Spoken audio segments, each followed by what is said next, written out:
coming to present the First Amendment, better known as the corner guy who stands for freedom in Bel Air each week, Al Rezin! Come on, Al! Now, we shouldn't have a problem here at Al.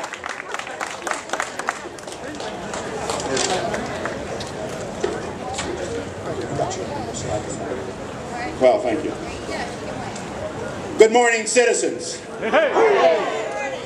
I'm known as the voice of reason, sometimes. The corner guy.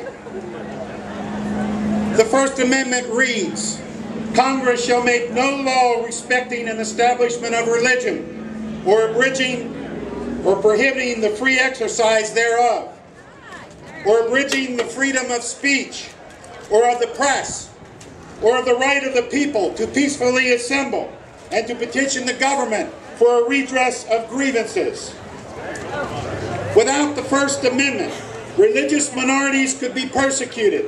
The government might establish a national religion, as had England. Protesters could be silenced. The press could not criticize government, and citizens could not mobilize for social change. Religious freedom. In 1649, the first enactment of religious liberty in colonial America was the Maryland Toleration Act. Good old Maryland. Although religious tolerance was the exception in colonial America. Wishing to guarantee religious freedom, the founders guaranteed it in the Bill of Rights. The idea of separation of church and state was the result of an 1802 letter Jefferson wrote to a Baptist group saying the First Amendment was to build a wall of separation between church and state. I remind you, there is no constitutional provision requiring the separation of church and state.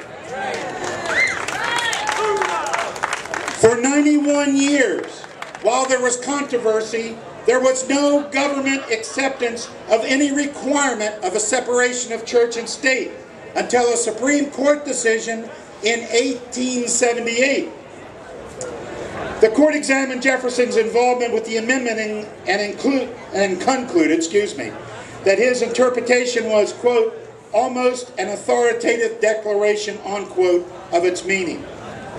So this march to challenge every relationship between religion and government began long before the Warren Supreme Court. A Supreme Court case in 1947 involved the use of tax money for religious purposes. While upheld, it was opined the Establishment Clause of the First Amendment applied. That provided a principle for later decisions. Then, in 1962, the Supreme Court extended the separation of church and state doctrine to the issues of prayer and religious readings in public schools. This assault on religion continues today. Freedom of speech and press. Common law protection for free speech began much earlier than the amendment in our Constitution. The trial of colonial printer John Peter Zenger in 1735 was a hallmark in the development of common law protection for free speech and press. But just 7 years after the adoption of the First Amendment, Congress passed the Alien and Sedition Acts in 1798. These acts, in part, restricted freedom of speech and of the press. Under the threat of war with France, this legislation, sponsored by the Federalists under our second president, and I remind you, a founder, John Adams, was also intended to quell any political opposition from the Republicans, led by Thomas Jefferson, the vice president at the time. Remember now, the president and vice president were elected separately up until the 12th Amendment. The Alien and Sedition Acts expired in 1801 as required in the law. However, it was never tested by the Supreme Court. The act, however, did touch off a lively debate on free speech issues and prompted Madison, the father of the Constitution, to write the Virginia Resolution, and Jefferson, the author of the Declaration of Independence, to secretly write the Kentucky Resolution, which were passed by the respective states. Both were in favor of states' rights and a strict adherence to the Constitution, with freedom of speech and press under attack by the federal government. They expressed the belief that the federal government was too powerful. Sounds all too familiar, doesn't it? And that was in 1798. The next point about the First Amendment's history may surprise you. Originally, freedom of speech was believed to only apply to congressional actions, not state or local actions. It was not a universal freedom in the United States of America. In 1833, the Supreme Court upheld that ruling, that belief. Thus, the American people had no protection from state and local laws restricting freedom of speech or the press. So remember, the Supreme Court appointments are important. So how do we have universal freedoms now? The passage of the 14th Amendment to the Constitution after the Civil War included the concept of incorporation of all constitutional rights against the states. The incorporation concept has been used to ensure most of the rights enumerated in the Bill of Rights, that they apply to the states. Note that I said most of the rights, the First Amendment being among them, but that was never automatic. It was not until 1925 that the Supreme Court held that the First Amendment's free speech protections were incorporated through the 14th Amendment throughout the entire United States. In 1931, the Supreme Court decided that the freedom of the press applied to the states as well. 1931, not 1791. The right to assemble and to petition the government. The right of the people peacefully to assemble for the lawful purposes existed long before the adoption of the Constitution. In fact, it was and always has been one of the attributes of citizenship in a free society. Those evil 1798 Alien and Sedition Acts also restricted the right to petition government. During World War I, individuals petitioning for the repeal of Sedition and Espionage Acts were arrested and persecuted under President Wilson's Sedition Act of 1918. So the Sedition Act was repealed in 1920 with no determination of its legality, just like the Alien and Sedition Acts of 1798. It wasn't until 1969 that the Sedition Act was indirectly determined to be unconstitutional. The freedom of assembly was incorporated against the states in 1937. The right to petition for redress of grievances has never been officially incorporated. But in 1963, a decision suggests that this right is incorporated along with the other First Amendment rights.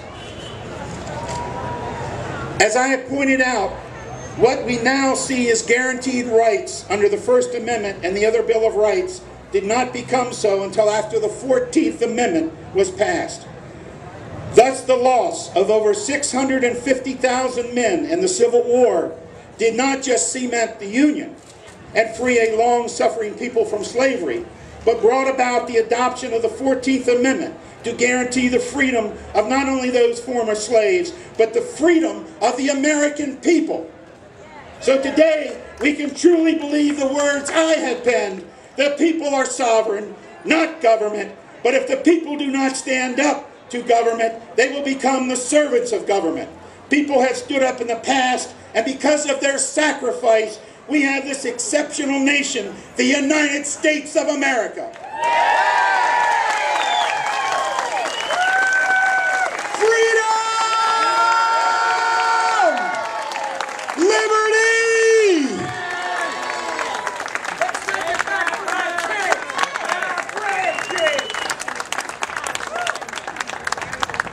All right, I want to take this opportunity to thank all the parents and the grandparents for bringing your kids out, okay, to the Liberty Rally, so that they can get to know why they have what they have and what we have to do to keep it, okay?